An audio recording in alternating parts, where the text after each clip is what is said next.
1절부터 4절까지는 장로요, 예수님의 고난을 직접 봤던 고난의 증인이요, 예수께서 나타나실 때 영광에 참여할 자기가 그런 존재임을 밝힌 사도 베드로가 장로로서 예수님의 고난을 직접 목격한 증인으로서 주님께서 나타나실 때 영광의 자리에 참여할 그런 존재로서 동일한 사역을 감당하고 있는 장로들에게 주는 충고, 권고, 그게 이제 1절부터 4절까지 쭉 나와 있죠.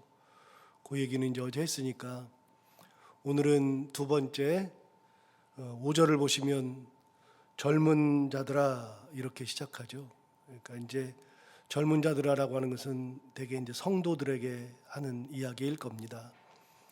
그럼 성도들에게는 사도 베드로가 어떤 권고를 해주느냐?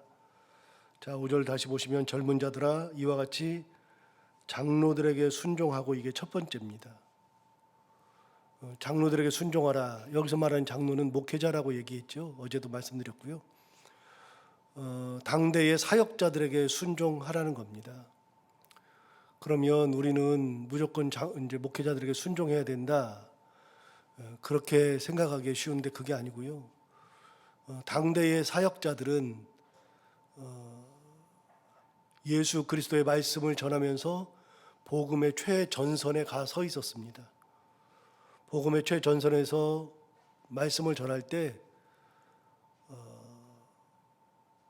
잡히면 죽음 1순위가 바로 사역자들이었습니다. 요즘이랑은 시대가 많이 달라졌죠. 요즘에는 이제 스트레스 때문에 목회하기가 힘들고 뭐 그러겠지만 성도들과의 관계에서 이제 목회하기가 좀 힘들죠. 다른 거는 요즘은 별로 없습니다. 시대가 바뀌었다고 제가 지난번에도 말씀드렸고요. 우리는 왜 그렇게 못하냐? 그게 아니고요. 그때는 그런 시대고 지금은 이런 시대니까 시대가 다르기 때문에 동일한 것을 가지고서 이야기를 하면 안 됩니다. 그런데 어쨌든지 간에 그 시대에는 사역자들이 잡히면 죽음 1순위였습니다. 다른 사람들과 같이 잡혔다 그러면 사역자들부터 죽였습니다. 뭐 하다가요? 말씀을 전하다가. 하나님의 말씀을 전하다가 잡히면 가장 먼저 죽었던 사역자들. 그러니까 그런 사역자들에게는 하나님의 말씀 안에서 순종하는 것이 답이다, 이렇게 이야기하는 겁니다. 무조건 사역자니까 순종하라, 이거는 아니고요. 저는 그래서 이제 가지고 있는 개념은 두 가지 개념을 가지고 있습니다. 하나는 성도들이 사역자를 대할 때에는 하나님의 말씀을 가지고 말씀대로 살아가고 말씀대로 교회를 이끌어가고 하는 사역자들에게는 성도들은 순종하는 것이 맞습니다. 만약에 그렇지 않으면, 예를 들어서 뭐 돈을 횡령한다, 그거는 순종할 이유가 하나도 없는 거죠. 교회에서 성문제가 저질러졌다, 가만두면 안 되죠. 뭐 교회 그걸 가지고서 뭐 이상한 짓을 한다, 말이 안 되죠. 옛날에는 어떤 목사는 그거 가지고서 미국 라스베가스 가가지고서 도박까지 하던데, 도박 왜 했냐 그랬더니 교회 재정을 좀 채워주려고 그랬다. 말도 안 되는 헛소리 짓거려대는 그런 사람들한테는 순종할 필요가 없는 거죠. 말씀 앞에 순종하고 있는 사역자들에게는 그러면 순종하는 것이 맞다. 뒤집어서 사역자들은 성도를 대할 때 어떻게 대해야 될까? 저는 옛날부터 가지고 있는 개념이 무조건 존중이고 존경입니다. 성도들은 존중받아서 마땅하고 존경받아야 합니다. 또 거기에 직분도 존중을 해줘야 합니다. 세 번째, 제가 가지고 있는 가장 큰 개념은 연배를 존중하는 겁니다. 그래서 저보다 연세 드신 분들은 제가 목사지만 대접받으려고 안 하고 먼저 일을 하고 먼저 제가 힘든 거 하고 운전을 해도 제가 하고 그렇게 합니다. 서로 그렇게 하나님의 말씀 안에서 성도는 사역자들을 순종하고 사역자는 하나님의 마음으로 성도를 사랑하고 아끼고 존중하는 그런 관계. 이게 하나님께서 원하시는 거죠. 두 번째, 장로들에게 순종하라 다음에 뭐라고 되어 있냐면 다 서로 겸손으로 허리를 동이라. 겸손으로 허리를 동이라는 얘기는 허리띠가 뭐라고요? 겸손이 허리띠라는 얘기입니다.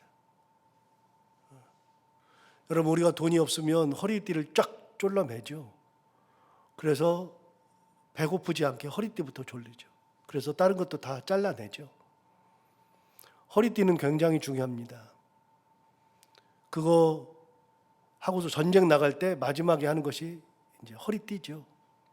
밖에 나갈 때도 허리띠는 굉장히 중요하고요. 허리띠가 없으면 옷이 바지가 흘러내려서 안 됩니다. 그래서 경찰들이 우리 범죄자들을 딱 잡는 순간에 허리띠부터 딱 뺍니다. 뛰지 못하도록.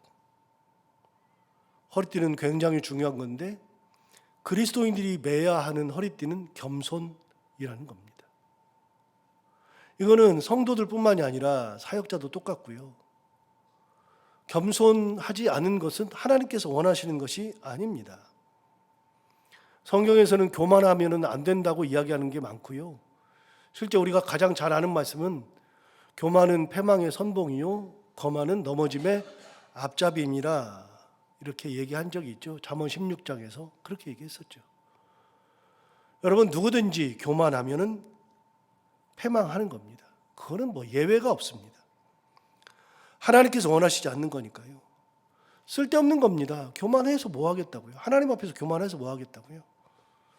오히려 하나님 앞에서 해로운 거죠. 여러분, 교만과 겸손의 구분이 어떻게 되는지 아십니까? 교만과 겸손의 구분은요, 그런 상황에서 하나님이 보이지 않고 내가 보이면 교만한 겁니다. 하나님이 보일 때 겸손한 겁니다. 가만히 보세요. 막 내가 드러난다, 그 교만한 겁니다. 교만덩어리입니다. 교회에 하나님이 드러나지 않고 누군가가 드러난다, 완전 교만덩어리입니다. 그거는 말도 안 되는 겁니다. 하나님이 드러난다, 그 교회는 겸손한 교회입니다. 그런 사람은 겸손한 사람이죠. 내 인생에서 하나님이 드러나는 거, 그게 바로 겸손입니다.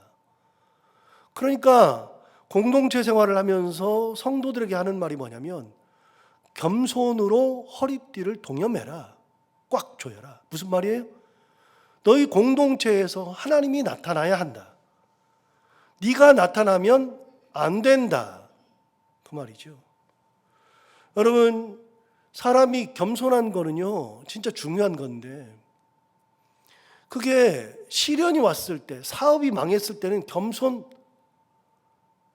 교만을 떨 수가 없습니다. 사업 망했는데 누가 교만 떱니까? 목소리 크던 사람도 쑥 들어가지. 갑자기 건강이 약해지고 뭐 죽을 때가 다 되면 교만 떠는 사람 없습니다. 언제 교만 떨어요? 먹고 살만 하니까, 뭐 괜찮아지니까 그러는 거죠. 아파봐요. 그런 게 어디가 있어요? 오늘 내일 해봐요. 그런 게 어디가 있어요? 진짜 병실에 누워가지고 오늘 내일 하고 있으면요 아무 생각 안 나요. 하나님 은혜 주옵소서, 그거 하나밖에 안 남는 거예요. 교만을 떨 일이 없어요.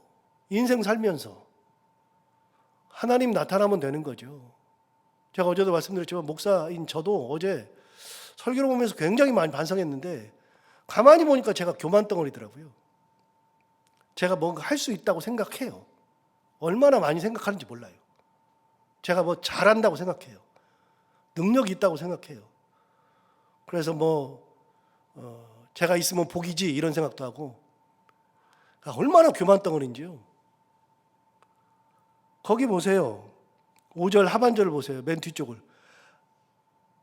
하나님은 교만한 자를 대적하시되, 그 다음 뭐라 그래요? 겸손한 자에게는 은혜를 주시느니라. 하나님께서 겸손한 자에게 은혜 주시는 거예요. 왜요? 하나님이 드러난다 그랬잖아요. 겸손과 교만의 차이가 뭐라고요? 겸손은 하나님이 보이는 게 겸손이고요, 교만은 하나님이 안 보이고 자기가 보이는 게 교만이에요. 그래서 겸손한 자에게 하나님이 드러나니까 은혜를 주시는 거고요. 교만한 자는요, 자기가 드러나니까 하나님이 드러나지 않으니까요, 대적하는 거예요. 한 대 맞는 거예요. 그래서 우리가 신앙생활 하면서는 항상 겸손한 겁니다. 하나님이 드러나는 거. 내가 드러나 봐야 좋은 게 없어요. 옛날에 이제 우리나라 속담에 모난 돌이 정 맞는다 그러잖아요. 그러니까 뭔가 툭툭 튀어나오면 정을 맞아요. 딱딱 맞아가지고서 평평하게 만드는 거예요. 모난 돌이 정 맞는다 그러고, 한자 성어 중에서는요, 낭중지추라는 게 있습니다. 낭중지추라는 것은 주머니 낭자를 쓰는 거거든요. 주머니에 송곳이 이렇게 뾰족하게 나와 있다, 그 말입니다. 주머니에 송곳이 뾰족하게 나오면 그거 빼버리는 겁니다. 누가 주머니에다 송곳이 뾰족하게 나와 있는데 봐줄 사람이 누가 있습니까? 자기부터 확 빼버리지. 그래서 낭중지추 같은 사람은 제거를 당한다, 그 말입니다. 우리도 그래요. 튀는 사람 잘 못 봐요. 공동체에 반하면 못 보게 되는 거죠. 그런데 하나님은요, 낭중지추다, 그건 뭐 가만히 놔둘 리가 없죠. 하나님이 드러나지 않는데 그걸 하나님이 가만히 놔둘 리가 없죠. 하나님은 겸손한 자에게는 은혜를 베푸시고 교만한 자를 하나님은 대적하신다. 자, 사도 베드로가 말하는 근거는요, 성도들에게 야, 너희들은 무조건 사역자들만 따라다녀가 아니라 하나님을 보면 사역자를 따라가게 되고, 하나님을 바라보니 겸손해야 되고, 겸손으로 허리를 동이고. 그러니까 이 사도 베드로가 하는 얘기는 하나님 중심으로 권면하는 거예요. 하나님의 말씀으로 권면하는 것이고, 내가 장로니까, 내가 예수 그리스도의 고난을 본 증인이니까, 내가 권위를 가지고 있으니까 내 말 들어. 아니고요. 그의 말의 근거, 권고의 근거는 하나님이에요. 겸손해라. 겸손해라. 6절을 볼까요? 6절 보시면, 그러므로 하나님의 능하신 손 아래에서 뭐 하라고요? 겸손하라고요. 하나님 능하신 손 앞에서 겸손하라고요. 또 얘기하죠. 자, 5절에서 겸손이라는 단어가 2번 나왔어요. 5절에서 보세요. 젊은 자들아 이와 같이 장로들에게 순종하고 다 서로 겸손으로 허리를 동이라. 하나님은 교만한 자를 대적하시되 겸손한 자들에게는 은혜를 주시느니라. 겸손이 2번 나왔는데 세 번째 겸손이 6절에 나옵니다. 그러므로 하나님의 능하신 손 아래에서 겸손하라. 답이에요, 답. 우리가 신앙생활하면서 하나님 앞에서는요, 겸손이 답이에요. 은혜를 받는 것이 답이에요.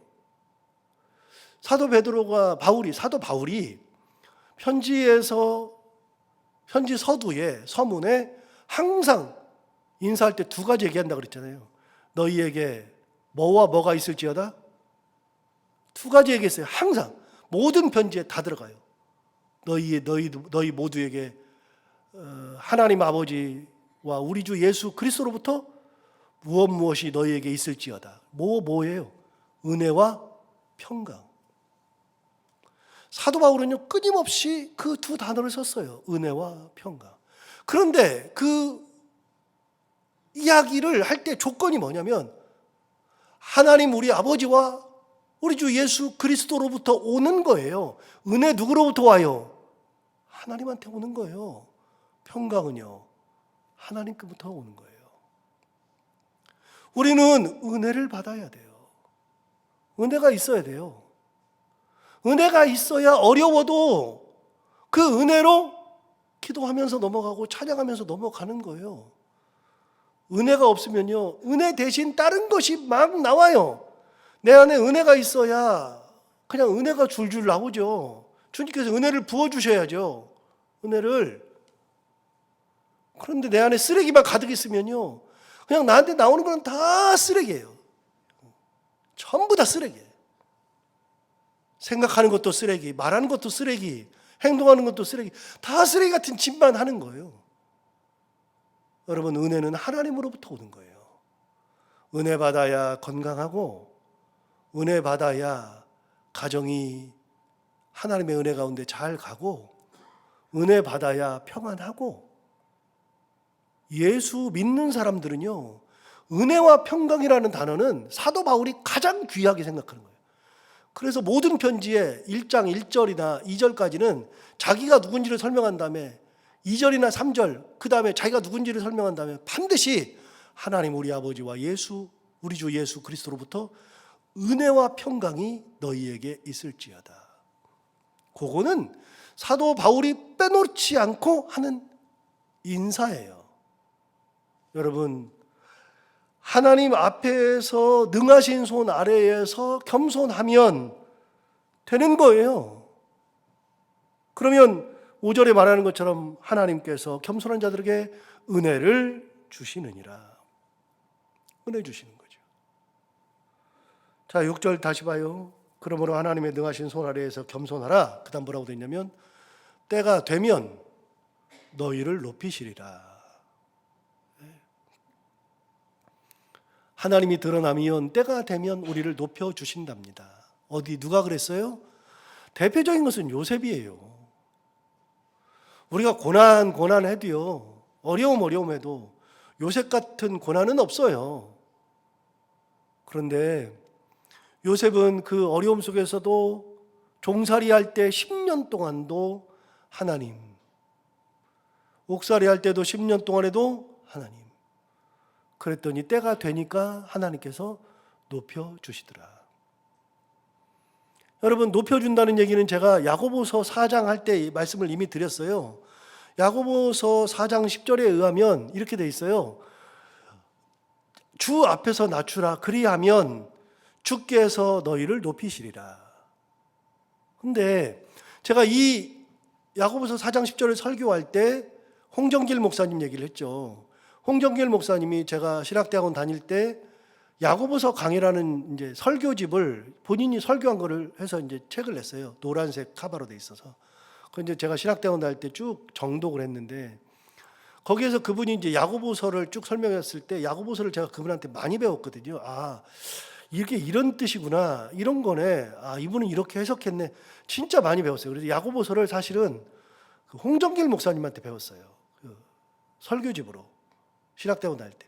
그분이 이제 거기에서 야고보서를 이야기할 때 이런저런 얘기를 많이 하는데 바로 이 이야기, 주 앞에서 낮추라 그리하면 주께서 너희를 높이시리라 이야기를 하면서 사람이 높아지는 방법이 3가지 있다. 제가 지난번에 설교할 때 말씀드렸어요. 홍정길 목사님 말씀하신 3가지는 뭐냐?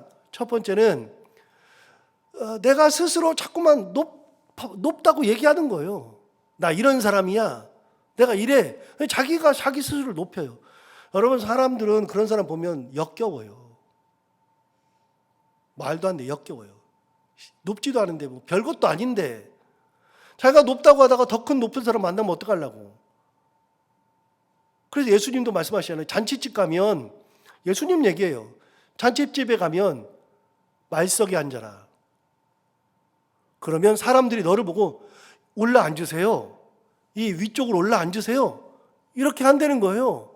그런데 교만해가지고 윗석으로 딱 상석부터 딱 앉으면 더 높은 사람이 오면 내려와 이렇게 된다는 거예요. 예수님 얘기예요.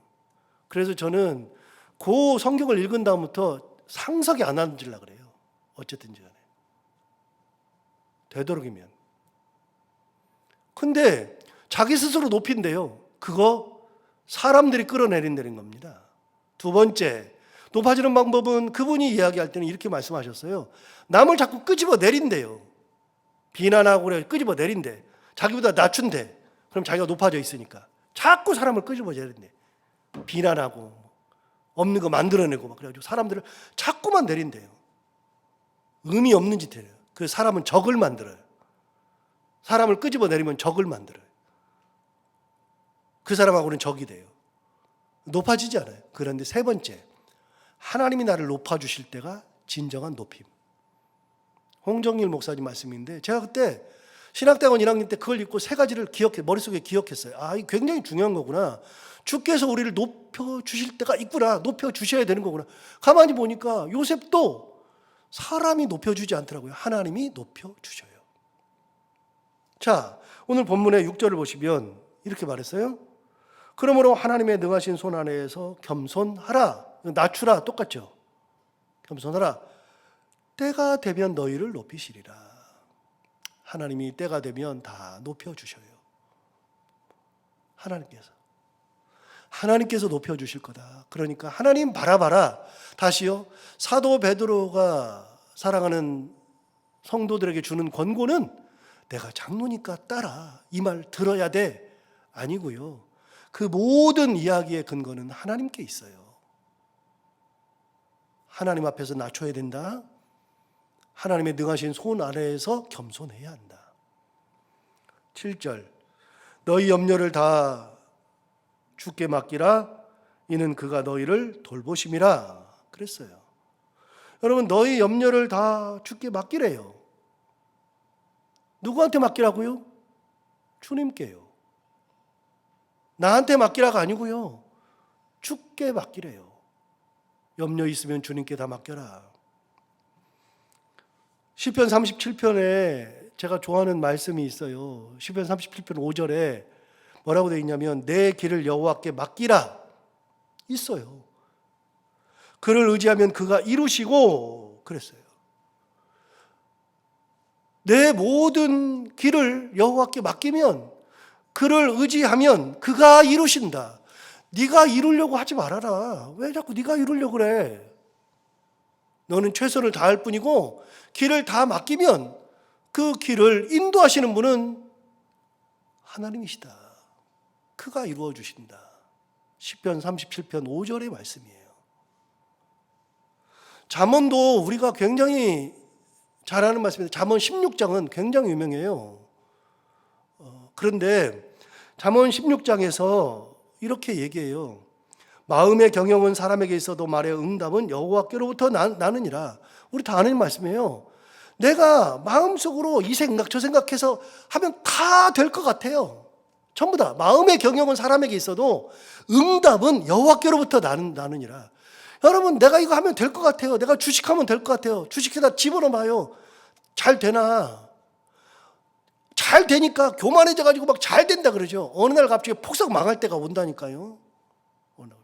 거기 들어갔던 사람들은요, 90% 이상은요, 전부 다 쪽박 차는 사람들이 많아요. 경영의 그 응답, 말의 응답은 여호와께로부터 나는 거예요. 하나님께서 하셔야 되는 거예요. 여러분, 마음의 경영은 사람에게 있어도 그 말의 응답은 여호와께로부터 나느니라. 이거는 잠언 16장 1절 말씀이에요. 1절 말씀. 너의 행사를 여호와께 맡기라. 아까 그 시편 37편하고 똑같죠. 너의 행사를 여호와께 맡기라. 그리하면 내가 경영하는 것이 이루어지리라. 잠언 16장 3절.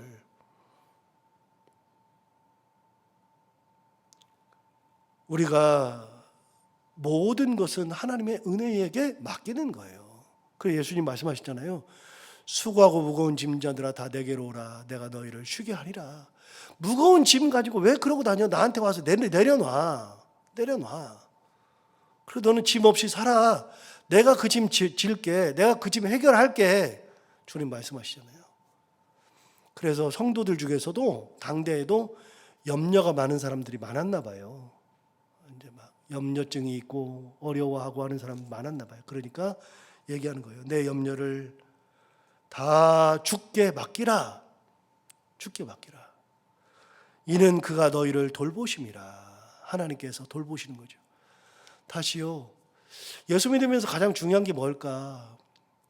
예수 믿으면서 가장 중요한 것은 하나님이 드러나는 게 진짜 중요한 건데, 그거 말고요. 예수 믿으면서 제일 중요한 것은 은혜 받는 거예요.